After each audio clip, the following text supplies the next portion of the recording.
magtatagal, hindi na rin mangungonsumisyon ng inyong pastor, na bakante yung mga upuan, please occupy the seats in front. Sa likod po ay Sister Jaya na lang po ang magtuturo. Everyone will stay here. Bahala na po si Sister Jaya, my wife there. Amen. So let us please occupy the seats in front, mga kapatid. Sige po. Salamat po. Yan po ay tanda ng ating pagkakaisa at respeto sa ating gawain ngayong umaga.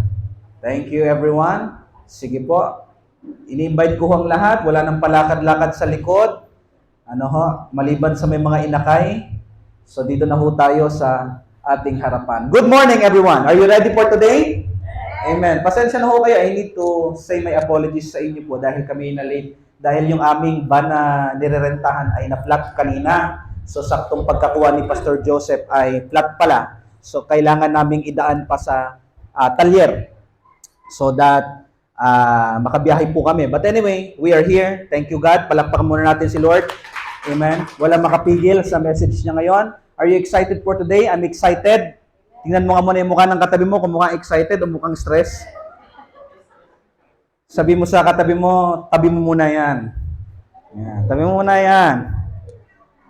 Right? Kasi alam niyo po, isa sa mga natutunan ko, when you go to church, when you listen to the Word of God, at kasama mo doong, alam mo, naghahalo-halo kasi sa isip natin yan eh. Hindi mo maiwasan kung minsan, habang nakikinig ka, iniisip mo na yung isang problema, yung dalawang problema, yung pangatlong problema mo. So nagmimix na, naghahalo-halo na yung pinagdadaanan, yung problema na iyong kinakaharap, pati yung preaching. Kaya hindi mo na malaman kung sino yung papakinggan, yung boses ng problema, boses ng stress, o yung boses ng Panginoon sa umaga pong ito.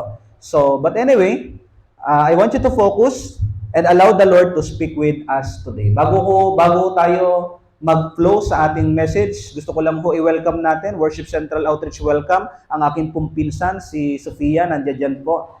Okay, so Sofia. Amen. May bago ba tayo? Gusto ko lang i-greet natin Sister Jean. Sister Jean, palapakan natin ang buhay ni Sister Jean. Yan po ang isang example ng talagang ang puso niya, talagang go na go pagdating sa gawain ng Panginoon. Amen. So, we are still on our series of Church Matters. Church Matters. Ano ang tatalakayin natin dito? Bakit importante ang church at ano ang mga importanteng bagay sa loob ng church? Yan ho yung series ng ating pag-aaralan. Pastor, ano naman pong pakialam ko dyan sa Church Matters? May pakialam ka kasi ang sabi po ng Panginoon, ikaw ay bahagi na ng kanyang church. A Christian and a church is inseparable. Amen? Everybody say, a Christian and the church is inseparable. Ano pong ibig sabihin nun? Kung ikaw ay nagsasabing, Christian po ako. Pag sinasabi mong Christian ka, ay hindi ka separated sa church. Hindi po pwedeng, you are professing Christian, but you are separated in the church. Ibig sabihin, ayaw mo ng church, hindi ka pumupunta ng church, it can't be done, mga kapatid. Hindi po pwedeng Christian tayo pero hindi tayo connected sa church. Why? Because yung pagiging Christian mo, it validates by your church. Papatunayan ko ho yan mamaya, mga kapatid. Ang Kristiyano, nung Wednesday po, nung mentoring, pinaliwanag ko to, gaano ka-importante yung may bahay ka bilang isang tao. Gaano ka-importante kung ikaw ay may asawa, may mga tatlo kang inakay, gaano ka-importante sa iyo ang may bahay ka na masisilungan. Same is true with the church. If you are a Christian, importante sa iyo ang meron kang church. Amen? So let me repeat, our series will talk about bakit importante ang church at ano ang mga importanteng bagay na dapat ginagawa natin sa church. Pero bago natin pagpatuloy, sabi mo na sa katabi mo, involved ka dito. Kasi maraming Christian, they are separating themselves from the church. No! Are you a Christian? Therefore, you are involved. Part ka ng church. Hindi mo po pwedeng ihiwalay ang sarili mo sa church because kapag yun ay ginawa mo, you are separating yourself from God, from Christ. Separating yourself sa church, pag hiniwalay mo ang iyong sarili sa church, hinihiwalay mo ang iyong sarili sa Diyos. Nandiyan po ba kayo? Believe me or not, that is true, mga kapatid. When you separate yourself, when you isolate yourself from the church, you are isolating yourself from God. Why? We are not perfect. The people who come here are not perfect. Our church, physically, parang hindi naman perfect. But the church of Jesus Christ is perfect. Absolute. Kahit na sino pa ang dumating sa church, perfect ang church niya. Tayo ang hindi perfect. Amen? Kaya naalala ko po yung quote na, if you are looking for a perfect church, kung naghahanap ka ng perfectong simbahan, umalis ka na sa church. Bakit? Kasi ikaw daw ang dahilan kung bakit imperfect ang church. Right? Bakit? Because we are imperfect people. So, I want you to understand, there is no perfect church. Amen? Physically, as we gather, there is no perfect church. But Christ is perfect and the church He built is perfect. Ang sabi niya, and on this rock, I will build my church. Anong sinabi niya? Sa pamamagitan ng batong ito, itatayo ko ang church. Hindi pastor ang nagsabi noon, hindi pari, hindi ko sino-sino. Sino nagsabi? Walang iba, kundi ang ating Panginoong Jesus. Sabi niya, I will build my church, and the gates of Hades will not enter from it. So again, what is our series for the month? Church Matters. Ngayon naman ho, ang topic natin na gusto kong tutukan nating mabuti for a short while ay pinamagatan nating devoted. Kalabitin mo ngayon katabi mo, sabi mo, tanungin mo lang siya, devoted ka ba? Yan. Because you know why? Nung wala pa tayo dito sa kapilyang ito, doon pa tayo sa dati nating religion, which is Catholic, we are devoted of Catholic. Sabi nga nung iba, dito na ako pinanganak, dito na rin ako mamatay. Right? Sino ho yung mga ganun ang mga words mo dati? Right? So ako po, nung nawala kami sa Catholic, ay 8 years old na po ako. 7 or 8 years old ako something. So alam ko yung mga ginagawa sa Catholic Church, alam ko yung mga ritual, yung mga sakramento, alam ko yung mga panalangin, na na-example ko, yung Aba, Ginoong Maria, napupuno ka ng grasya ang Panginoong Diyos ay sumasayo kang pinagpala sa babaeng lahat, pinagpala naman ang iyong anak na si Jesus. Right? So, meron pa yung Ama namin, sumasalangit ka, lahat po yon. So, bakit? Kasi kinalakihan ko siya.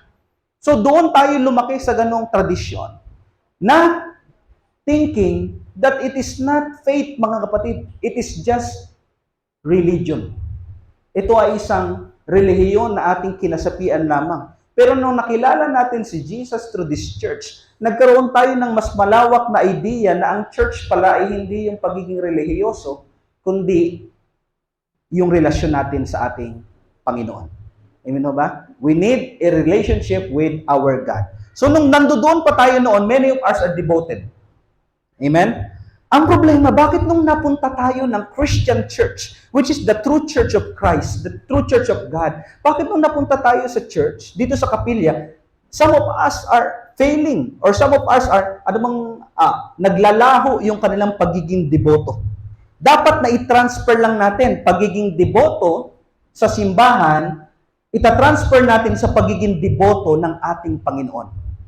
Amen ba? So religion is not important, but our relationship with God is important. That's why church matters.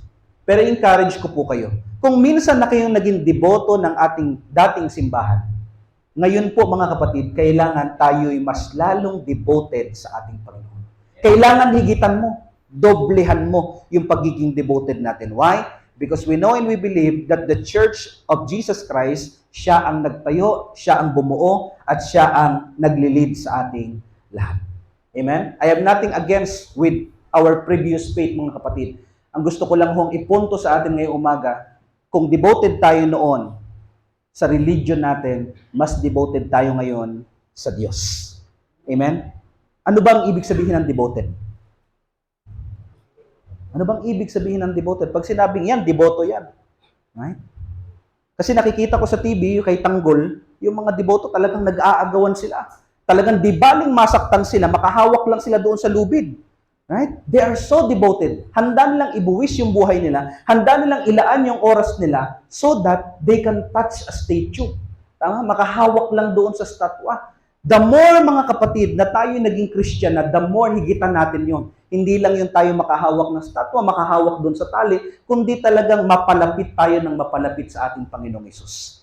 Amen ho ba? Pastor, ang pangit naman ng simula mo, tinira mo kaagad yung previous faith. No, hindi po. Gusto ko ipaintindi sa ating mga kapatid that your faith now is more important than previous. Right? Because you are walking with the pure Word of God today. Amen? Are you devoted? Amen. Do you want to become devoted? Amen. So, every aspect of our society requires devotion. Tanggapin mo o hindi, makita mo man o hindi, lahat ng aspeto ng ating society ay nagre-require ng devotion. Amen? Your job requires devotion. Right? Your family requires devotion. Your husband, your wife requires devotion. Your family, your children requires devotion. Lahat ng aspeto ng ating society ay nagre-require ng devotion. Why? Because the world, listen to me, ang mundo natin ay sinusubukan niyang makipag-agawan ng devotion sa Diyos. Right? Gusto niya makipag-agawan ng devotion sa ating Panginoon. But every aspect of our society, trabaho natin, pamilya natin, asawa natin, mga tao sa paligid natin, nagre-require ng devotion. Pero alam niyo po, higit sa lahat, your Christian life requires devotion. Sabi mo sa katabi mo, your Christian life requires devotion. Hindi po pwedeng we are Christians. Hindi po pwedeng we have a church, but we are not devoted to it. Mga kapatid, importante na tayo ay devoted sa Panginoon. Hindi lang sa Panginoon, kundi sa kanyang mga gawain. Amen? Alam niyo ang ibig sabihin ng devoted? You value what God values. Amen? Kung ano yung pinapahalagahan ng Diyos, ay pinapahalagahan mo. Amen? So, most of all, ang ating church, ang ating Panginoon ay nagre-require ng devotion. And I believe, mga kapatid, sa lahat ng pupwede nating paglaanan ng devotion natin, higit lalo ang sa ating Panginoon. Alam niyo ho, sinabi niya sa kanyang word, sino man ang nagmamahal sa kanyang ina ng higit sa akin ay hindi karapat-dapat sa akin. Hindi ho ibig sabihin ni Jesus, wag mo na mahalin yung nanay mo. Pero higit sa lahat ng pagmamahal na pwede mong ibigay, pinakamataas ang sa Diyos.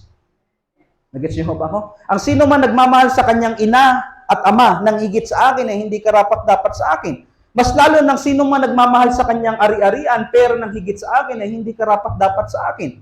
Yan ho ang mismong salitang binitawan ng ating Panginoon. Ano ho gusto niya sabihin? Hindi yung wag na tayo magmahal, wag na nating igalang, mahalin ng ating mga magulang, pero sa lahat ng oras na paglalaanan mo, sa lahat ng sakripisyo na gagawin mo sa mundo, sa lahat ng effort na ilalabas ng iyong buong pagkatao, higit lalo ang sa Panginoon.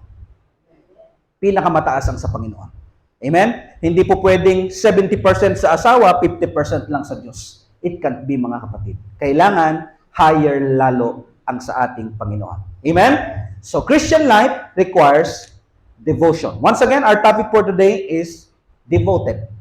Simple po ang gusto ko iparating sa atin, tinuturo ng Bible na maging devoto tayo sa Panginoon. Amen? Maging devoted tayo sa ating Panginoon. Devotion. Devotion is not something we are forced. Kapag ikaw pala ay devoto, hindi ka pinipilit na maging devoto. Hello? Diyan pa ba kayo? Meron ba dito mga pinilit mahalin ng kanilang asawa? Meron ba ganun dito? Yung pinilit ka lang kaya naging asawa mo yan? Wala nang urungan eh. Meron ba dito pinipilit ka lang na gawin ng isang bagay? Kapag pinipilit kang gawin ng isang bagay, lahat mahirap. There is pressure, there is stress, there is everything. Amen? But devotion is not something we are forced to feel or do. Hindi pala yung napipilitan ka lang maramdaman. Pag devoto ka pala, hindi ka lang napipilitan, ito yung dapat mong maramdaman, okay. Ito yung dapat mong gawin, okay. Hindi pala ganun ang devotion. Listen to me, it is our natural response. Everybody say natural. Pag ikaw pala ay deboto ng isang bagay o devoted sa Diyos, devoted sa mga ginagawa mo, hindi ka kailangan pilitin na gawin mo yan. Hindi ka kailangan pilitin na maramdaman mo yan. O dapat maramdaman mo yung pag-ibig ng Diyos. No! Because you are devoted to Him, because you are devoted to something, automatic mong nararamdaman yung energy. Natural mong nararamdaman na gusto mong gawin ng isang bagay at gusto mong maramdaman ng isang bagay. Nandiyan po ba kayo? Amen. Nasusundan niyo ba ako? So, devotion is not something we are forced to feel or do. It is our natural response when we love and value something. Pansinin niyo po yung mga bagay na pinapahalagahan niyo. Hindi mo kailangang ipilit sa buhay mo yan. Dahil mahalaga siya, you are devoted to that thing or person. Sa ating mga asawa, sa ating mga anak, meron ho ba ditong napipilitang mahalin ang iyong anak? Meron ho ba ditong napipilitan na pagsaingan ang iyong anak para makakain siya ng 3 beses sa isang araw? Wala. Bakit hindi ka napipilitang gawin yon? Because you love and you value your children. Parang may isa akong kausap ngayong umaga. Amen? Right? Hindi ka mapipilitang gawin ng isang bagay, hindi ka mapipilitang makasama ang isang tao when you love and when you value that person or things. Hindi kailangan ipilit sa iyo, mga kapatid. That's why in our church, hindi kailangang ipilit sa iyo at hindi po pwedeng ang nararamdaman mo, napipilitan ka magtaas ng kamay sa Panginoon. No. When you are devoted, it is natural to you to raise your hands to God because you love Him and you value Him. When it talks about prayer, hindi ka napipilitang manalangin. Ay kasi sabi ng pastor namin, kailangan mag-devotion daw kami, kailangan mag-pray daw kami. No, hindi mo mararamdaman yung puwersa, yung force doon when you love something and when you value something. Amen. Mahal niyo ho ba ang mga asawa ninyo? Amen. Mahal niyo ho ba ang pamilya ninyo? Mahal niyo ho ba ang trabaho ninyo? Right? Hindi ka napipilitang gawin yung trabaho mo. Bakit? You love it and you value it. Same with the church. Hindi ka napipilitan lang pumunta ng church. Once you are devoted, you really want to go to church. Amen? Darating sa time, mga kapatid, darating po sa time na pag pumupunta ka ng church is not because wala ka lang magawa, wala ka mapuntahan, kundi hinahanap-hanap na siya ng iyong kaluluwa. Why? Because a Christian and the church is inseparable. Hindi mo po pwedeng paghiwalay. Sabi mo nga sa katabi mo, we need the church. But we need God more. God, the church, and others. Nagets ba natin? Hindi po pwedeng church, pero pag uwi natin sa bahay, wala na. Right? Naka-attend tayo ng Sunday, pagtapos ng Monday, Tuesday, wala na. Parang nawala lahat. Kaya nga meron akong kakwentuhan, ang sabi ko sa kanya, hindi naman ho ito sa pagiging self-righteous, pero ang sabi ko, ang isa sa mga natutunan ko sa buhay is, pag pumupunta ka ng church, di ba pag Sunday pumupunta ka ng church, right? Or Wednesday, mabait. Talagang mabait ka, nakikinig ng mabuti. Pero pagdating ng Monday, ng Tuesday, ng Wednesday, ng Thursday, lalo na pag walang nakatingin, lumalabas yung iyong side, yung old side, old nature, tama? So, ang sikreto pong natutunan ko is, iniisip ko lagi, nasa church ako. Sunday, nasa church ako. Monday, iniisip ko, nasa church pa rin ako. Bakit? Kasi kung mabait ako sa church, pagdating ng Monday, mabait pa rin ako. Amen? Kung maingat ako sa church, magsalita, Monday, Tuesday, Wednesday, Thursday, maingat pa rin ako. Amen? The problem is, with many Christian, attend ng church, pero pagdating ng rest day, nawala na sa isip na nasa church siya. Right? So mga kapatid, at church, listen to me, ang simbahan po ay hindi yung building. Ang simbahan, the church is us. Tayo po mismo yun. We represent the church and we are the church together ng ating Panginoon. Nandiyan po ba kayo? Amen. So, when you love God, when you value God, hindi ka mapipilitang magsimba. Tingnan mo yung mata ng katabi mo kung napipilitan o hindi. Napilitan, hindi. Right? Sakto lang daw, sabi. Believe me mga kapatid, pag mahal mo ang isang bagay, pag mahalaga sa iyo ang isang bagay, walang kailangang pumilit sa iyo para gawin yon. Sabihin yon o puntahan yon. Pupuntahan at pupuntahan mo yon, gagawin at gagawin mo yon. Bakit? You value it. Mahalaga sa iyo eh. Mahal mo eh. Right? Sino ho dito yung yung mga ano bang gusto ko sabihin dito?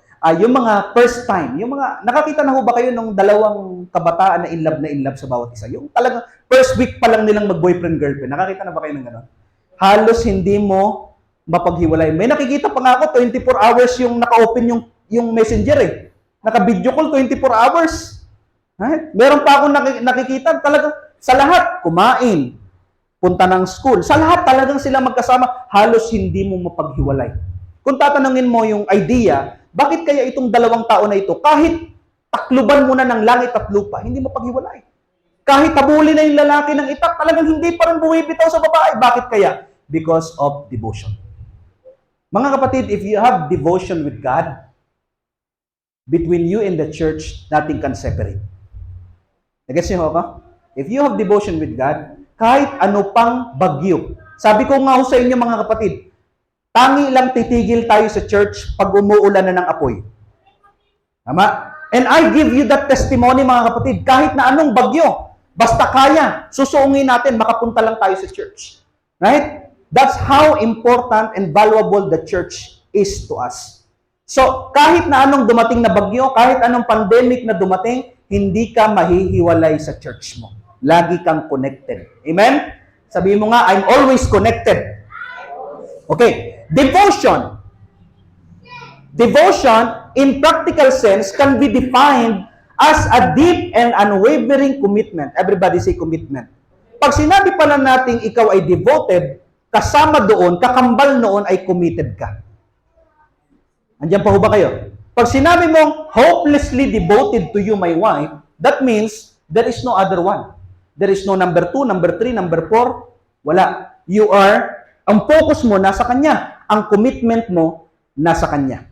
When we go to church, mga kapatid, Sunday or every day na meron tayong gawain or any day na meron tayong gawain sa church, sa laging pagpunta mo sa church o sa sense ng church, isama mo lagi commitment ko sa church. Meron akong commitment sa Panginoon through His church. Because sino ho ang nagtayo ng kanyang church? Ang ating Diyos, si Jesus. Ang sabi niya, and on this rock, I will build my church. Kakambal po ng ating devotion ay ang commitment. Kakambal ng ating devotion ay ang dedication. Everybody say dedication. Pag sinabi nating dedication, dedicate, ibig sabihin, isinantabi mo na ang sarili mo para sa taong yon o para sa isang bagay o para sa Diyos. Go natin. So, when you are devoted, you are committed and dedicated person. Okay? It involves consistently investing time. Everybody say time. Pag devoted ka pala sa isang bagay, maraming oras mo nandoon. Diyan po ba kayo? When you are devoted to your wife, to your husband, your hours, many hours of your day ay nasa kanya nakafocus. Right? Hindi ka nananawang makipag-usap, hindi ka nananawang makipagkwentuhan. Why? Because meron kang devotion sa taong iyon. Amen? Consistently investing time. Ang taong devoted, naglalaan ng time. Hello? Ang taong devoted, nag-i-exceed ng kanyang effort. Everybody say effort. So tatandaan niyo po, pag devoted ka sa Lord, laging may kaakibat na effort. Amen? Effort. Everybody say effort. Pag pumupunta ka ng church, pag tutulong ka sa mga gawain, sa mga ministry ng church, laging may effort. Amen? It involves investing time, it involves effort, and emotional energy toward that commitment. Everybody say energy. But more on emotional energy. Ibig sabihin, nandoon talaga yung passion mo, talagang buhos na buhos. You are affected. Naapektuhan ka ng mga nangyayari. Andiyan pa ho ba kayo? Naapektuhan ka pag masaya, yung mga nangyayaring fellowship natin. Naapektuhan ka rin pag malungkot o hindi maganda yung mga nangyayaring fellowship. Why? Because you are involved. You are devoted. Pero meron din po mga kapatid na dumadalo na pupunta siya sa church pero hindi siya nadadamage ng kahit na ano. Hindi siya affected by what is happening around her or him. Right? So, remember this. As a Christian, parte tayo ng church, involved tayo sa kanyang church. So, let me ask you the question now. What really marks your devotion to God? Paano ko masasabi na ako po Christian, devoted ako sa Lord? Do you want to know that answer? Amen? Paano ko masasabi na ako ay devoted sa Diyos? Second, how can we identify the person is devoted to God, and does God require our devotion? Ang Diyos ba ay humihingi ng ating devotion? According to the Word of God, yes. But, ano kaya ang paraan para ako ay maging devoted sa Diyos? Kasi po noong ako ay nasa dati kong pananampalataya, devoted po ako. Pero ngayon na ako ay nasa Panginoon, gusto ko po na maging mas devoted pa. Let us read Acts 2:41-42 and see kung paano naging devoted ang mga Christian noon sa Panginoon. The early Christian, the early church is the best example. How can we become devoted to God? Are you ready to this? Acts 2:41 and 42. Look at the screen. Hanggang ano po pala yan? Hanggang 47. Acts 2:41 and 42. Look at the screen. Those who believed what Peter said were baptized. Nung naniwala sila, nagpabautismo sila. Believing and baptism is inseparable to. Naniniwala po kay Jesus pero ayaw magpabaptize. Wrong. Because baptism, believing results in baptism. As per Acts chapter 2 verse 41. Those who believe what Peter said, nag-preach si Peter. Binahagi niya si Jesus. At ang sabi niya, said were baptized and added to the church. Ano hong nangyari doon sa mga taong naniwala? Nung nasiran sila ng nung nasiran sila ng tungkol kay Jesus, sila ho ay nabautismuhan. At pagkatapos nilang mabautismuhan, ano ang sabi ng scripture? They were added where? To the hospital? Where? To the church.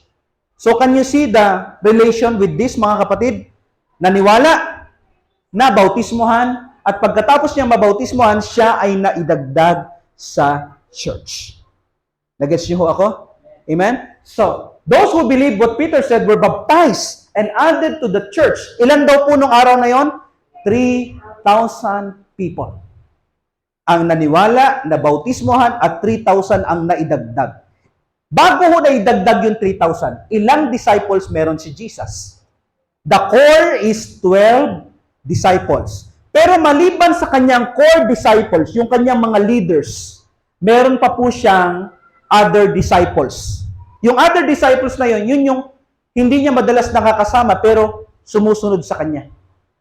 Ilan ho lahat sila? 120 disciples. Nung araw po na ito, nung si Jesus ay umakyat na sa langit, meron siyang nabuo na 120 disciples. Hindi ito basta nagsisimba lang, sila po ay bahagi ng ministry. Hello? Yung iba ho doon sa 120, sila yung bahala sa kitchen. Yung iba naman ho, sila yung taga-tulong sa mga balo. Yung iba naman po, sila yung taga-prepare ng pagkain. Yung iba naman, sila siguro yung taga-linis o taga-bitbit ng mga kailangan sa ministry. They were all involved. Lahat sila bahagi ng ministry ni Jesus. Kasi ang nakikita lang natin lagi yung 12 disciples. Kaya akala natin, yung 12 disciples sila yung naglilingkod, tapos yung other disciples, taga-panood lang. Mali. The 120 disciples are working together because they are the church. Amen? Nung 120 na sila, they prayed, they worked together, they obeyed Jesus, and what happened? In just one day, Jesus Christ, through the Holy Spirit, added 3,000 new believers to them. Wow! 3,000 sa isang araw lamang ang naidagdag sa kanilang church. And look what happened after that. Nung naidagdag na, so ilan na po yun? 120 plus 3,000 is 3,120 disciples. Look at our church. Do you think we can accommodate 3,120 disciples? Right? No. Right? Hindi kaya. Ang kaya lang ho ng church natin on the maximum basis mula dito hanggang dyan sa likuran, 200. Siksika na tayo. Imagine 3,120. So paano kaya tumakbo ang church nung panahong ito? Kasi yun ang modelo natin kung paano tayo dapat mamuhay ngayon bilang Christian. They are the model, mga kapatid. They are the original church. Look at this. In verse 42, this Christian, 3,120, they what?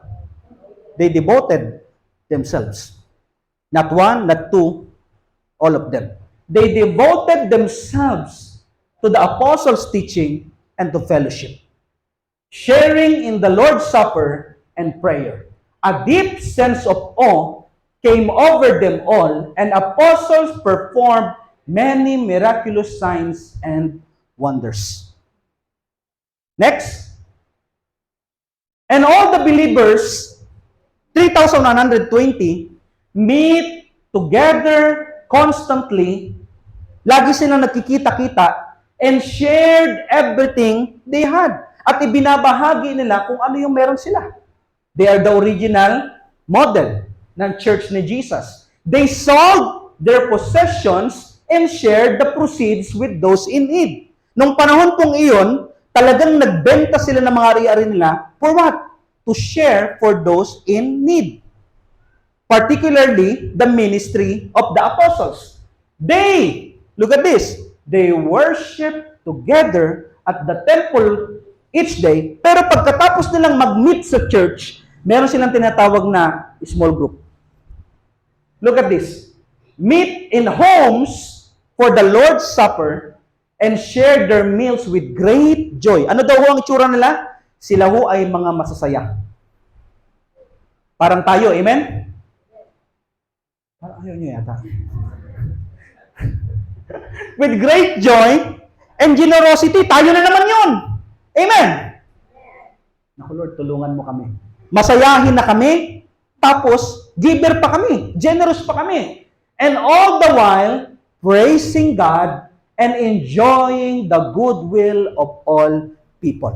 Meron pa bang kasunod niya, Ate Tala? Wala na, no? In verse 47, ang sabi po doon, and the Lord added to their number daily. Laging nagpapasok ang Diyos ng mga bago nilang makakasama. Laging nagdadala ang Diyos ng mga taong masishare nila. Laging pinupuno ng Diyos yung kanilang samahan. Kaya po, sobrang dumami, lumawak ang churches na nakarating sa atin sa Pilipinas. Wow. But they are the exact model of our church. Nandiyan po ba kayo? Now, himay-himayin natin, there are 7 things. Isa-summarize ko lang po ito sa inyo kasi sa mga susunod na linggo, isa-isa natin siyang pag-uusapan. Amen? So, meron hong 7 things na dinevote ng mga unang Christian ang kanilang sarili. 7 important aspect of the church na dapat lahat tayo ay involved. A Christian and the church is inseparable. Hindi po pwedeng magkahiwalay. Amen ho ba? So, kung ito ay naging importante sa Panginoon, naging importante sa unang mga Christian church, ay naway maging importante sa atin pong lahat dito sa JLGM. Amen o ba? Amen. Are you ready for this? Number one aspect that the Christian should be devoted and involved. Dapat devoted tayo dito mga kapatid. Not according to Pastor Earl, but according to the Word of God. Number 1 is Word of God. Wala ho dyan sa screen. You can write it down. Kung masyadong matalas ang inyong memorya, memorize the 7. Amen? Number 1 aspect, all the believers are devoted in the Word of God. A Christian and the Word of God cannot be separated. Hindi mo po pwedeng paghiwalayin ng isang totoong Kristiyano sa salita ng Diyos. Never. You remove the Word of God sa Christian, siya'y unti-unting mamamatay at mawawala sa church. Right? The other things, mga kapatid, na pwedeng mangyari, siya yung magiging NPA ng church. Ano yung NPA? Maliban sa no permanent address, ikaw yung pagiging panggulo ng church. Totoo ho yun. Meron ho mga tumutulong maayos at meron ho mga panggulo ng church. Nangyayari ho yun. Remember Judas? Sino si Judas? Si Judas ay nakaambag o nakagulo ng church? Nakagulo siya ng church, mga kapatid. Ananias and Sapphira in the Bible. Anyway, so, if the Word of God is not with us, mga kapatid, maraming mga pangit, maraming mga negatibo na pwedeng mangyari sa atin. Why? Because the Word of God cannot be separated sa isang Christian. Either you listen, either you read, or either kahit anong paraan na naririnig mo, nababasa mo, nakikita mo ang Word of God. It cannot be separated, mga kapatid. Look at the verse. Sis, pakibaba mo ng isa. And they devoted themselves to what? To the apostles' teaching. Ano-ano naman yung dala ng mga apostol ng panahon yun? No other than but the Word of God. Amen? Hindi po pwedeng paghiwalayin sa atin ang Word of God. Sabi mo sa katabi mo, congrats. Andito ka ngayon. Amen? You are listening, you are devoting your time to the Word of God.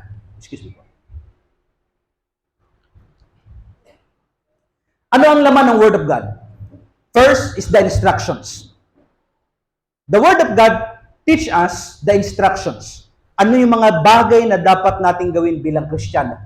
How can you know what to do if the Word of God is separated sa ating mga buhay?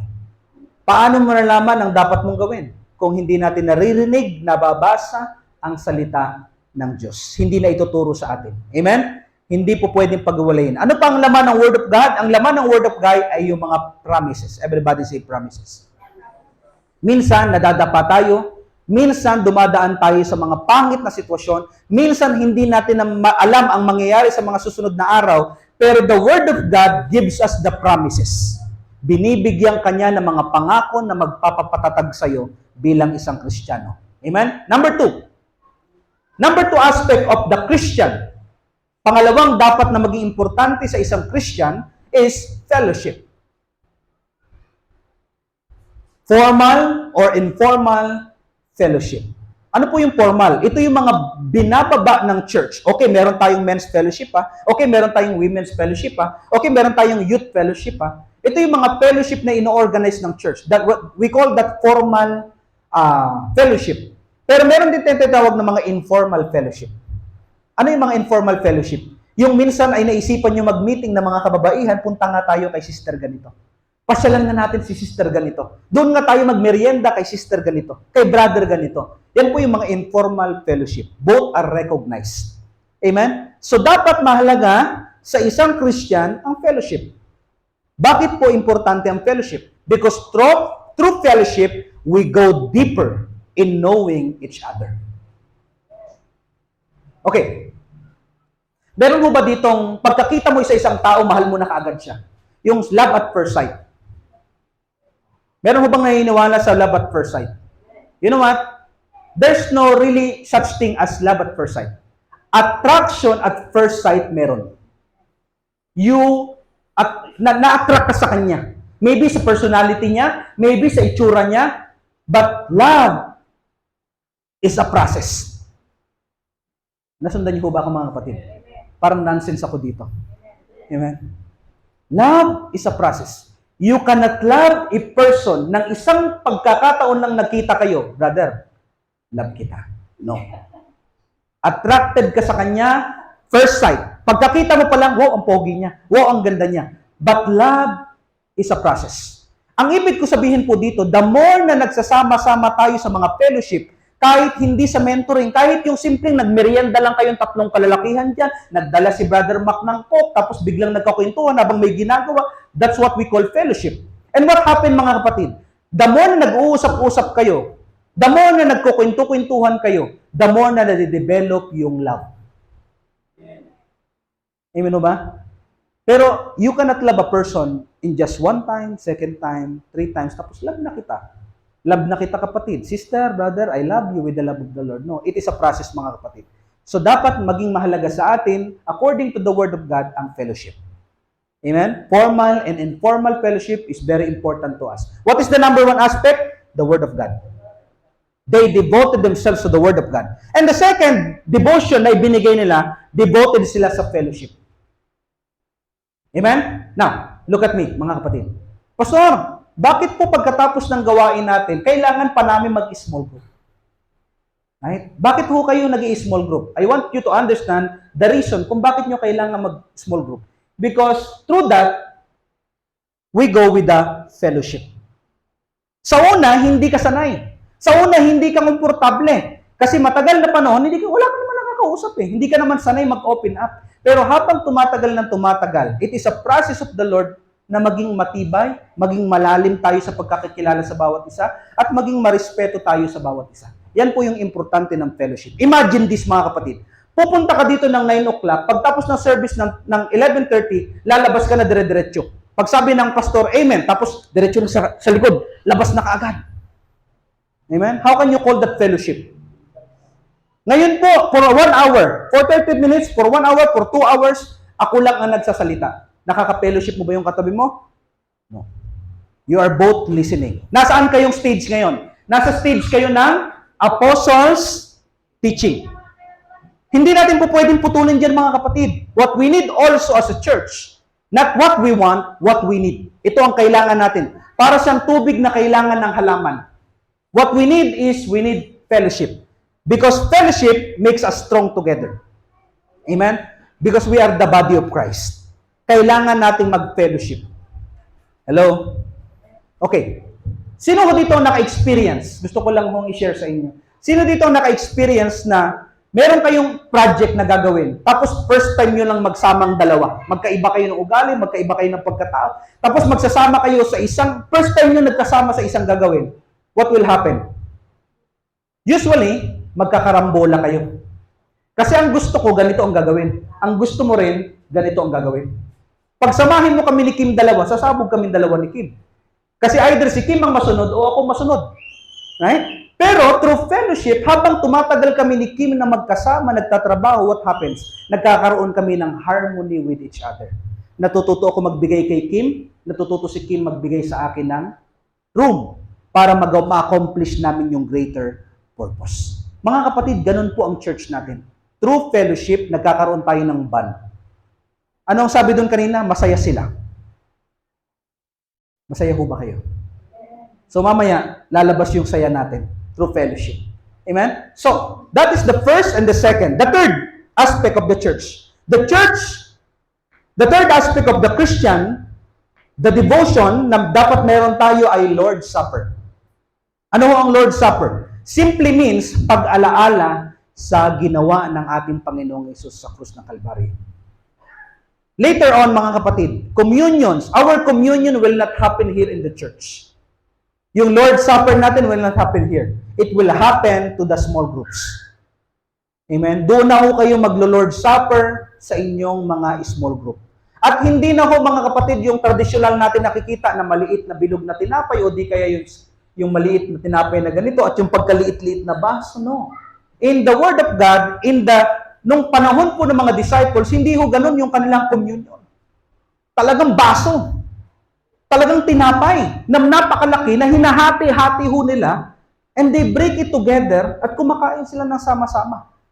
Our Lord's Supper will happen that way, mga kapatid. So wag ho kayong magulat, bakit ito? Bakit ito? Ang laki na ng tinapay natin. Hindi ho. Gagawin niyo ho yun sa inyong mga small group. Why? Because that is the original way ng mga unang Christian.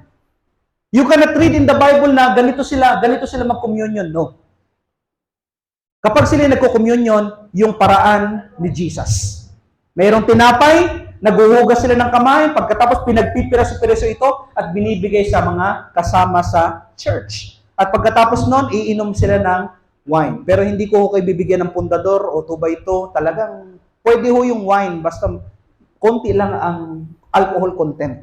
Naalala ko po yung Agiwas, meron kaming kasama doon si Brother Nomer. Kung naalala niyo si Brother Nomer, yung maliit na kulot pero maputing gwapo. Bumawi ano. Nung minsan ho, inutusan siya ni Pastora bumili ng wine, ng juice para yung pag gagawin nilang gagamitin communion. Pumunta yata si Brother Nomer sa Pure Gold, tapos bumili siya ng wine. Ang nabili niya ho yung puting wine, tapos merong alcohol content at 12%. Kaya habang nagko-communion ho sila doon, napansin ho ni Pastor Noel o ni Pastor Crisanta, gumaganyan konti yung mga members. Malalaman niyo po yung kwento ng mga taga-Agiwas. Gumaganyan ng konti. Yung pala ho, yung nainom nila ho ay meron ng kapit ng konti. May kagat na. Kumakagat na yung nainom nila para may 12% na alcohol. So sa atin po ang ginagamit natin ngayon juice. Pero sa original po na ginamit nila Jesus, wine talaga. Binurong grapes. Yun po talaga yung kanilang ginagamit. But anyway, the meaning of Lord's Supper is what?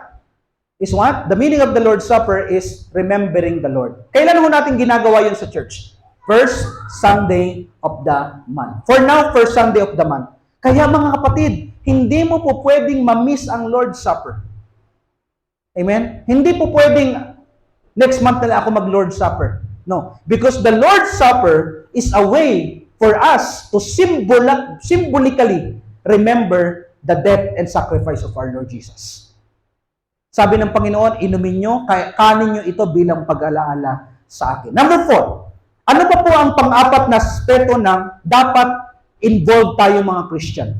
Because a Christian and the church is inseparable. Ano ang pang-apat? Fourth is prayer. Ang panalangin at ang Kristiyano ay hindi po pwedeng paghiwalayin. Ang Kristiyano na walang panalangin ay patay. Amen? Ang Kristiyano na walang panalangin ay patay. Kailangan ho natin ng prayer. What is prayer? Prayer simply means communication with God. Pag tayo ho'y nagpipray, nagko-communicate tayo sa Panginoon. Pag tayo ho'y nagbabasa, nakikinig ng Word of God, nakikipag-communicate sa atin ng Diyos. Amen? So, hindi po pwedeng ang Lord na lang ng Lord ang nakikipag-usap sa atin, kailangan tayo rin ho ang makapag-usap sa ating Panginoon. Amen? Sa mga susunod na linggo, ituturo ho natin kung ano ang content ng prayer.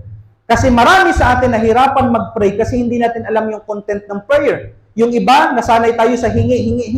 Yung iba naman, nasanay tayo sa paulit-ulit na prayer. Umaga, Our Father. Tanghali, Our Father. Gabi, Our Father. Pinag-pray ka ng merienda sa school ninyo, Our Father pa rin.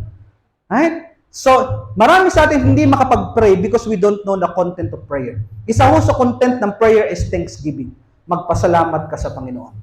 Right? Saka na ho natin ituturo yon. Binibigyan ko lang ho kayo ng layout na sa isang Kristiyano, mahalaga ang Word of God, mahalaga ang fellowship, mahalaga ang Lord's Supper, mahalaga ang prayer. Kaya pag nagpatawag ang church, okay, may prayer meeting tayo, we go together. Kasi hindi po pwedeng mahiwalay sa atin ang prayer. Number 5, hindi po pwedeng mawala sa isang Christian ang panglimang aspeto ng Christian church. Ano ho yun? Giving. Everybody say giving. Look at the screen. A deep sense of awe came over them all, and the apostles performed many miraculous signs and wonders. Look at the next verse. Ate Tala, please. And all the believers meet together constantly, and what happened? Shared everything they had. Now, let me explain this ng konti. The church today will not require you to sell your things. Okay? Halimbawa, may lupa ka. Kasi nung panahon pong ito, halimbawa si Brother Bong ay may lupa, 1 hektarya, ibibenta ni Brother Bong yun, hindi dahil sinabi ng church siya, kundi yun ang gusto niyang gawin para ma-share sa church, sa ministry. So, the church today, our church will not require you, mga kapatid, to sell your properties in order for you to give sa church. The church only requires what is biblical. What is that? Our tithes, our offerings, and the pledges. Amen? Yun ho yung ginagawa natin ngayon sa church. Pero on the original model, they shared everything they had. And on what way? They sold their possessions and shared the proceeds with those in need. If you're going to read the Acts, ganito ho ang nangyari kay Ananias and Sapphira. Ang model po nila noon, na ginagaya natin, tinutularan natin ngayon, is, halimbawa, merong si Brother Amboy, si Brother Arced, and si Brother Aldrich. Sila ho'y may mga ari-arian, nagbenta ho sila ng mga property nila for the cost of the ministry. At ang gagawin ho nila, hindi sila ang magmumudbud nun. O ito, brother, sa'yo yan. Hindi. Ang gagawin na, dadalahin nila yun sa feet ng mga apostles, and the apostles, wala pa kasing building noon, wala pang financer, that the apostles will distribute according to the ministry. Yung iba ho doon, ginagamit nila pag sasakay sila ng bangka. Yung iba ho doon, pag naglalakad sila, mayroong nangangailangan, inaabutan nila. Right? So they share together everything. They bring their what? Yung kanilang napagbentahan in the feet of the apostles. Proceed with those in need. At sa ganong paraan po, through giving, napuprovide ang lahat ng pangangailangan. Amen? Now look at me. In the New Testament, naalala niyo ho ba si Stephen? Si Stephen ang kauna-unahang Kristiyanong pinatay na martir. Pero sino si Stephen? Hindi ho siya pastor, hindi ho siya apostol, hindi ho siya preacher. Sino ho si Stephen? Siya ho ay isa sa mga kitchen worker. Ang trabaho ni Stephen ay magluto ng pagkain para sa kakanin ng mga disciples. Yun ang trabaho ni Stephen. Right? At paano sila nagpapakain? Saan galing kanilang pinapakain? Ito po ay galing sa pagtutulungan ng mga kapatiran. At dahil sa pagtutulungan ng mga kapatiran, napoprovide ang lahat ng pangangailangan ng gawain. Amen? Yung mga balo, napapakain, ganun ho ang paraan nila in the New Testament time. Amen? So what's next? Proceeds with those in need, and they worship at the temple. Number 6 is worship. Okay. 7 aspeto na dapat involved tayo mga Christian. Hindi ka po pwedeng mawala, hindi po pwedeng nakahiwalay ito sa iyo. Why? What is this? Number 1 is Word of God. Number 2 is fellowship. Number 3 is Lord's Supper. Number 4 is prayer. Number 5 is Giving. Number 6 is worship. What is worship?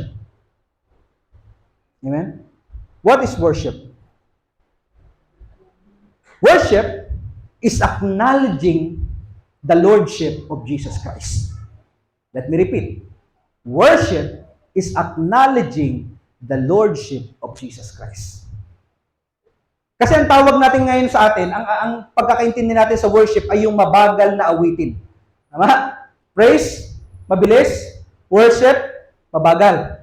But the true meaning of worship is hindi yung mabagal, mga kapatid. Ang true meaning ng worship is acknowledging the Lordship of our Lord Jesus Christ. Our God. Pag nag-worship ka, ibig sabihin, nagpapasakop ka, nagsasubmit ka sa Kanya. Amen? But, ano kaya ang ginagawa nila? Kasi giving, nagbibigay sila ng kanilang pera. Pag prayer, nagpe-pray naman sila, nakikipag-usap sila sa Diyos. Ano naman kaya ang action ng worship? It involves singing to the Lord. Wow! Sabi mo sa katabi mo, singing. Mga kapatid, hindi po pwedeng mawala sa iyo yung worship. You worship God through your life. You worship God through the songs as well. Umawit tayo ng papuri sa Panginoon. Kaya pag umaawit tayo, hindi niyo ko ba napansin? Hello? Baka ito po, bibigyan ko na kayo ng trivia. Sino nakapansin na simula nung nagsimula tayo ng September hanggang ngayon, same ang lineup natin ng mga awitin? Sino nakapansin? Wala nakapansin? Right? What is the purpose, Pastor? Maybe magtatanong din yung worship team, bakit po paulit-ulit? Pwede na natin palitan, Pastor. No. The reason is this. Our desire, mga kapatid, sa worship team is kahit patayin natin yung TV, kaya mong umawit nang wala kang tinitignan sa harapan. Amen? Kaya ho, inuulit-ulit natin yung mga awitin because darating yung time, mga kapatid, kahit wala kang TV, nakakapag-worship ka sa Panginoon. Kasi sa atin po ngayon, because of technology, naging so much tayong dependent sa nakikita natin sa TV. Look at this. Even my PowerPoint now is just a verse. Hindi ako naglagay ng 1, 2, 3, 1, 2, 3 o kung anong nilagay ko dyan. Bakit? Kasi nagiging dependent tayo bilang mga Christian sa TV natin. You cannot sing kung walang TV. Wrong! You sing kahit dinidictate lang ng song leader yung awitin. You worship the Lord. Not because of the TV, because of who He is. Amen? Kaya mamaya, kapatid, kahit mawala yan, mawala yung PowerPoint natin, mawala yung lyrics ng awitin, mag-worship ka sa Panginoon. Amen ba? Never underestimate the power of worship. Worship means you surrendering yourself to God. Amen? You are submitting yourself to God. Okay, number 7. Number 7 po is discipleship. Hindi po pwedeng mawala sa buhay ng isang Christian ang discipleship. What is discipleship? Discipleship is a process, is a training of becoming more like Christ every day. Yan po yung discipleship. Amen? Pag tayo ho'y nagpapadisciple, formal or informal disciple, tinitrain tayo, hinahasa tayo, pinoproseso tayo na maging katulad ng ating Panginoong Jesus sa ating buhay. And maybe, mga kapatid, someone who will disciple you is not perfect also. It doesn't mean wala siyang karapatan to disciple you. Amen? God gives the authority to disciple others. Amen? So, hindi tayo maghanap, ang gusto ko mag-disciple sa akin, yung pangalan niya, Bishop. Okay. Ang gusto ko mag-disciple sa akin, yung medyo mas matanda. No. Kung sino ang ilagay ng Panginoon na magdi-disciple sa atin, kasi sinasabi ko po ito, kasi yung mga small group ninyo, hindi niyo napapansin, pero sumisipat na ako na may mga leadership skill dyan. Sumisipat na tayo ng mga pwedeng mag-disciple. Right? So mga kapatid, hindi po pwedeng mawala, mahiwalay ang discipleship sa buhay ng isang Christian. Meron tayong tinatawag na formal and informal discipleship. Yung mentoring natin every Wednesday ay the formal discipleship training ho natin yan. Yun yung formal. Binaba ng church na magti-training tayo, hinahasa tayo kung paano maging katulad ni Jesus at ano ang mga ministry ni Jesus. Meron din po tayong informal. Ang informal ay yung katulad ng mga small group natin. Papaliwanag ko to sa mga susunod na panahon. Binibigyan ko lang ho kayo ng outline na merong 7 aspeto na hindi po pwedeng mahiwalay sa isang Kristiyano. Number 1 is the Word. Number 2 is fellowship. Number 3 is Lord's Supper. Number 4 is prayer. Number 5 is giving. Number 6 is worship. And number 7 is discipleship. Why? Lahat po ng binanggit ko ay nakasulat ho dyan sa Scripture.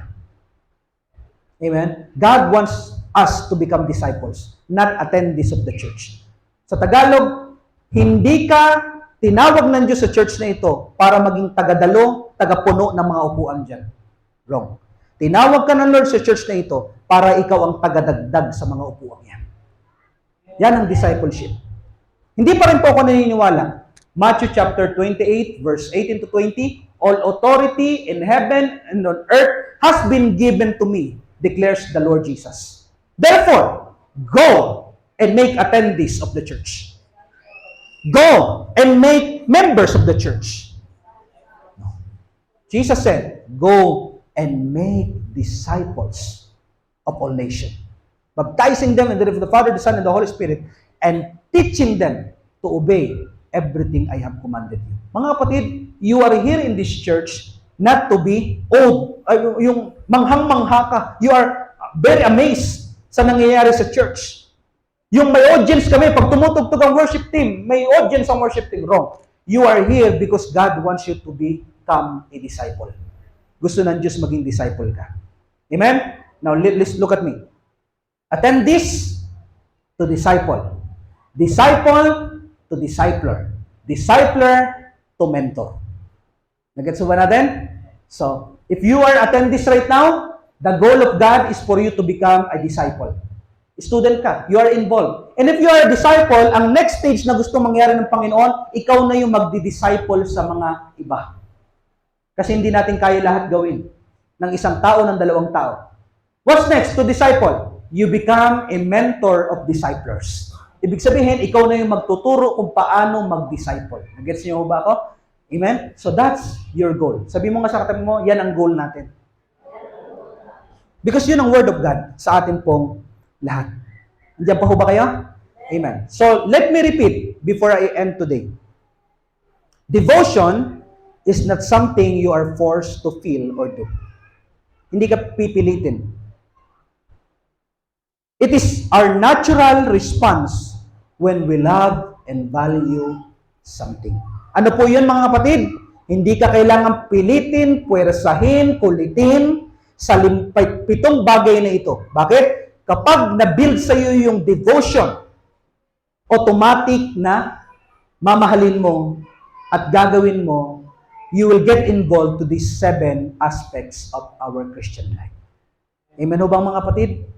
Pastor, ikaw ay nag-iimbento, gumagawa-gawa ka ng kwento. Mga kapatid, nandiyan mo sa screen ang ating basis. Binasa natin, pinaliwanag ko sa inyo.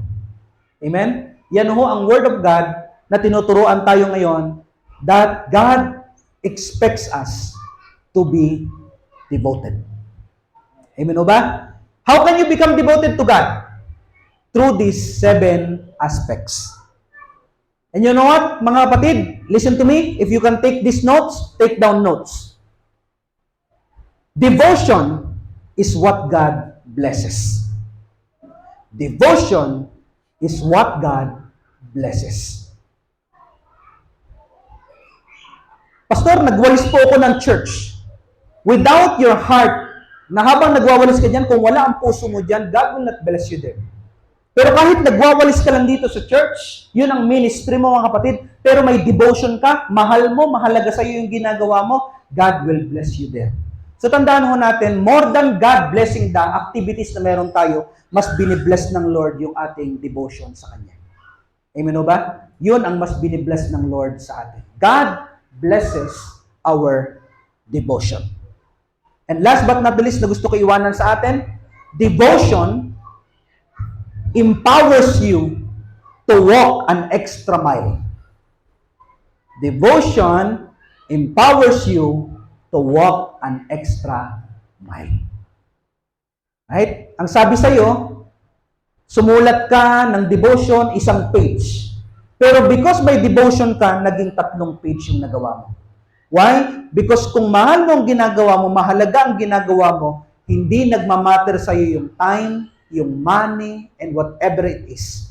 Dahil mahal mo, gusto mo yung ginagawa mo, nasasatisfy ka sa yung ginagawa. nabibless ka sa iyong ginagawa. Mga kapatid, look at me as I end today. If you have devotion to God through your church, it doesn't matter kahit 2 hours, 3 hours pa ang message. It doesn't matter kung kahit maghapon pa tayo dito sa church. It doesn't matter. Though hindi natin gagawin yun, mga kapatid. It doesn't matter kahit 30 minutes, 40 minutes pa ang awitin natin. It will not matter to you because you have devotion to God. Ang isang taong may devotion, mahirap mapagod sa kanyang ginagawa. Pero ang taong walang devotion sa Panginoon o sa kanyang mga ginagawa, mabilis nalaka, mabannog. Mabilis mapagod, mabilis manawa, mabilis mainis sa kanyang ginagawa. Bakit? Kasi wala doon ang iyong devotion. Nandiyan pa ho ba kayo? Amen. So, Pastor, sa dami ng aming narinig ngayong umaga, ano ang gusto mong matutunan namin? Devoted. Amen? At the end of this year, may we become more and more devoted to God. First, God. Second, the church. Huwag babalik ta rin. Church and then God. Wrong. First, devoted to God. And second, devoted to church. Amen. Sabi mo sa katabi mo, kalabitin mo siya, devoted tayo. I hope this message blesses you, mga kapatid. Amen. May I invite everyone to please stand. No matter what we do here in the church, be devoted. Your pastor cannot bless you much nang higit sa kakayanan ng Diyos na pagpalain po kayo. At ang Diyos ang nakakita ng lahat natin sa kanyang kapilya. Mga kapatid, as you go home, be devoted. Pag-uwi nyo, ito ang good news, itong malaking tulong. Isipin nyo bukas, pagbalik nyo sa trabaho, nasa church pa rin kayo. Pag-uwi nyo ng bahay, nasa church pa rin kayo. Right? So that it will help you to become more and more like Christ every day. Right? Amen. So, itan ho natin ang Panginoon. Ano siya? Makamtan ko man? Amen. Meron hong song na ang title niya, Ikaw ang Yaman Ko. More than anything else, my money, my resources, my treasure, my family, my job, ikaw ang kayamanan ko, Panginoon. And habang inaawit ho natin to, let us meditate, let us sing, let us worship the Lord. Huwag mong pansinin yung katabi mo, just you and the Lord, so that the revival will come, the refreshment will come from the Word of God. Amen. Shall we sing this song, Makamtan ko man, Panginoon? Makamtan ko man lahat ng yaman sa mundo. Makamit ko man pangarap at mithi ng puso ko. Kung ako'y manlalamig sa'yo at malalayo ng gusto, ay bigo pa rin, ay bigo pa rin, ay hungkab pa rin, ay hungkab pa rin ang puso ko. Isa po, kausapin natin ang Lord. Ayaw kong malayo sa iyo, Panginoon. O makamtan ko man lahat ng yaman sa mundo. Focus on the Lord and worship Him. Makamit ko man pangarap at mithi ng puso ko. Kung ako'y manlalamig sa iyo at malalayo ng gusto, ay bigo pa rin, ay bigo pa rin. Lift up your hands with all your heart to the Lord. Siya ko'y nakikinig sa ating lahat. Ang puso ko, ikaw ang yaman, ikaw ang yaman hinahangad. Ang pangarap kong sasapat, Panginoon. Panginoon Jesus, ikaw ang yaman hinahangad. Ang pangarap kong sasapat, Panginoon, Panginoon. Higit sa yaman ng mundo, higit sa luat, kinang nito. Ikaw ang nais ko, ikaw ang yaman ko. Ikaw ang yaman ko, ikaw ang yaman ko. Minsan po sa iyong pagkakataon, ikaw ang yaman hinahanap. Ang pangarap kong sasapat, Panginoon, Panginoon, Panginoon Jesus. Ikaw ang yaman, ikaw ang yaman hinahanap. Ang pangarap kong sasapat, Panginoon, Panginoon, Panginoong Jesus. Higit sa yaman ng mundo, higit sa luhoan, kinang ito. Ikaw ang nais ko, ang tanging nais ko, ang tanging nais ko. Ikaw ang yaman ko, ikaw ang yaman ko, Panginoon. Ito po ang aming panalangin, Panginoon, katulad ng aming inawit. Anong saysay na makamtan man namin ang lahat ng bagay, makamit namin ang kayaman ng mundong ito. Pero kung kami malayo sa iyo, Lord, ano ang halaga ng mga bagay na ito? God, sa umaga pong ito, kausapin niyo po ang bawat isa sa amin. Hayaan niyo ang inyong Holy Spirit na aming Panginoon ay bumaba sa kalagitnaan ng bawat isa sa amin. Convict us, Lord, to these words. Maaring matagal kami na hindi naging devoted sa inyo. Nabaliwala namin ang maraming aspeto ng aming Christian life, O God. Pero itong umaga na kinakausap mo ang bawat isa sa amin, pinapaalala mo na merong 7 mahalagang aspeto na dapat dito kami lumalakad at nabubuhay ng sama-sama bilang yung church at bilang magkakapatid sa inyong pamilya, Panginoon. God, no matter what is the excuse, no matter what is the reason, O God, you are more important than anyone and anything in this world, O God. Help us to balance things in our lives. Help us, O God, to learn kung paano ka namin ipaprioritize more than anyone and anything else in this world. Pinangako mo sa iyong salita, if we seek first your kingdom and your righteousness, everything will be added unto us. Nagpapasalamat po kami sa pamilya na meron kami. Nagpapasalamat kami sa mga trabaho na meron kami. Nagpapasalamat kami sa kagaanan ng buhay na nararanasan namin. Pero Lord, remind us always that more than these things, Ikaw at Ikaw ang pinaka-importante sa amin po mga buhay. God, patawarin mo kami sa maraming taon, maraming araw o maraming pagkakataon na hindi namin nabigyan ng value. Ikaw ang source ng aming kinakainin sa bawat araw. Ikaw ang source ng aming hininga. But we often forgot to give you time in prayer and word, O God. In behalf of the church, patawarin niyo po kami, Panginoon, sa umagang ito. Ang hirap, Panginoon, but it is our prayer today. Bigyan niyo po kami ng pagsama ng inyong Holy Spirit. Allow the Holy Spirit, Lord, na mag-steer sa aming mga puso, that every time we prioritize the world, may we be reminded na Ikaw at Ikaw ang pinakamahalaga sa amin po mga buhay. God, hayaan nyo na sa sino man na magtitake ng message na ito, isa sa puso, isa sa isip, isa sa buhay niya, ang mensahe pong ito, to be devoted to you, Panginoon. Hayaan nyo na maranasan namin ang physical manifestation ng mga blessing mo sa aming mga buhay. And we will become testimonies na totoo ang message na ibinigay mo sa amin ngayong umaga pong ito. God, I pray that we will never live a life na katulad ng dati. Tulungan mo kami sa umagang ito. Paglabas namin ng church, it's a new day, a new way, a new life, a new opportunity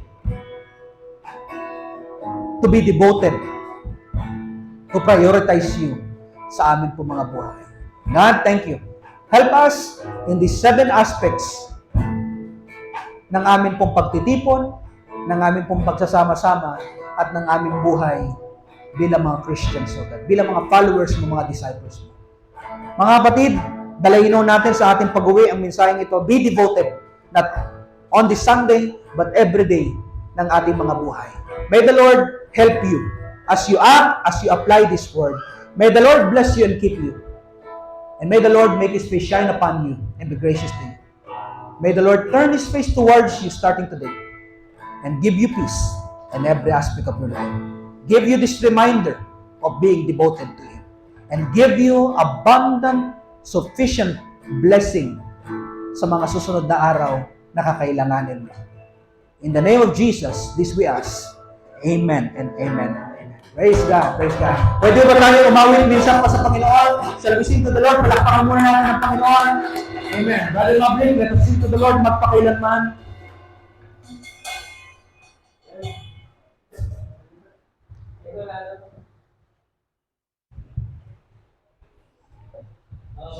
Patuloy pa natin gamitan ng ating Panginoon. Akala niyo ba na nandito po tayo ng Israel? Magayot po tayo. Hindi. Nandito po tayo sa mga ating Panginoon. Nandiyan po ito.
Bigyan pa natin ang lahat para sa amin.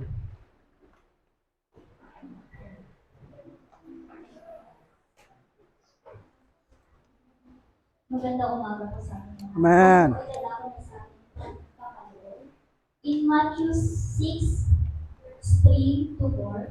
But when you give the needy, do not let your left hand know what your Gusto right ka, sis? hand is doing, so Mayat. that your giving may be in secret. Ito And mamaya. your Father who sees in secret will reward you. In this verse, encourage us to give generously and with a cheerful heart, knowing that God will reward us our faithfulness. Diretso mo na dyan. Tayo mo ay panalangin. Lord Father God, I thank you in advance for financial blessings that will come to us. Help us to give freely and freely. Help us to bring our offering with an eager heart, not as a comparison with others, but as an act of gratitude. Amen. May we find the comfort we desire, improvement, and the strength we need in your name. May your presence be with us every hour. Through Jesus' name, our Lord.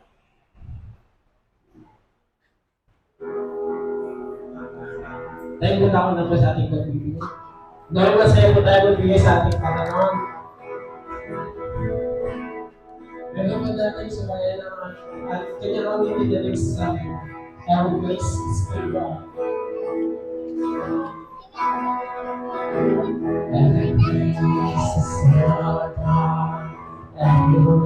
Kasi ano, Bet? Bet, hindi mo kapaluan? Hindi daw? Alam mo? Ano mo alam?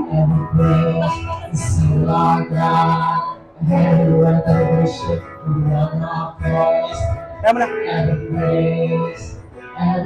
Magalit ka. Magalit ka na. Ay, thank you, sis. Kamusta si Star Baby? Okay na siya? Namimili na.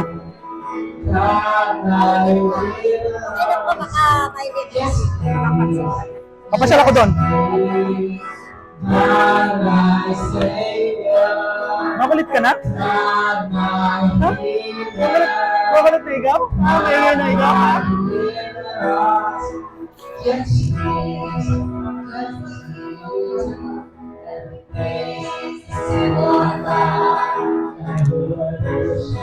Ready ka kagad ng mabilis na awitin? Para pag nag-announcement, malakas ka.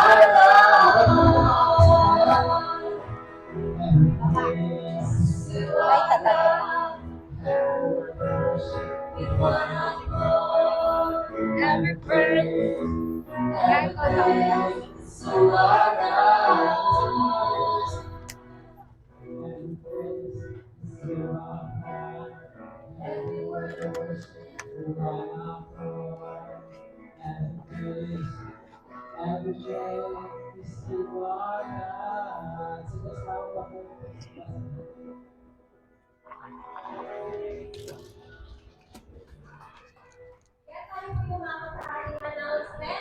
So, every Wednesday po, meron po tayong weekly Mawin service ako. po for Wednesday, 7 p.m. po ng gabi. And of course, sa ating po Sunday service, ang official time po natin is 9 a.m. Kasi meron po tayo hindi na Okay lang, Pia. And of course, sa ating po Friday, every Friday po at 6 o'clock in the evening, meron din po tayo youth fellowship. So, inaanyayahan po namin ang bawat kabataan, ang inyong mga anak, ang inyong mga apo, ang inyong mga kaibigan, na dumalo po at samahan po kami sa aming youth fellowship every Friday. Announcement pa yung small group po natin kung po natin nakakalimutan. Fantastic. We will close sa prayer sa ating pong mga small groups po. Ang pangit ng audio natin. Nakasagad na yan, sis. Hindi kasi mag-connect kasi dito sa laptop, kaya nasa ano pa siya. Andun. Itong gagalawan mo.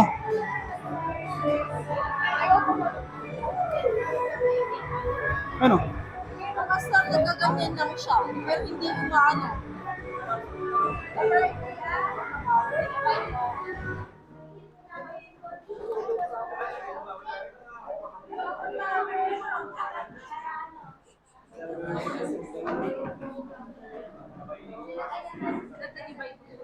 Sis, sama mo na ang sister, ano?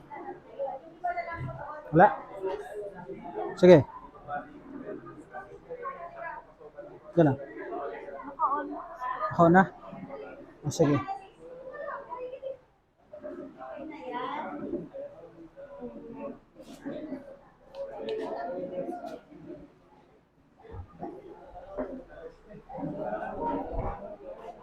Sis, excuse me po, pwede dito na lang tayo banda.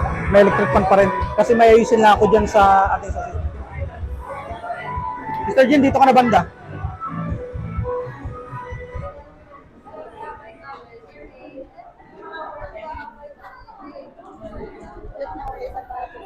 Yan, tama-tama. May ano. Anong problema?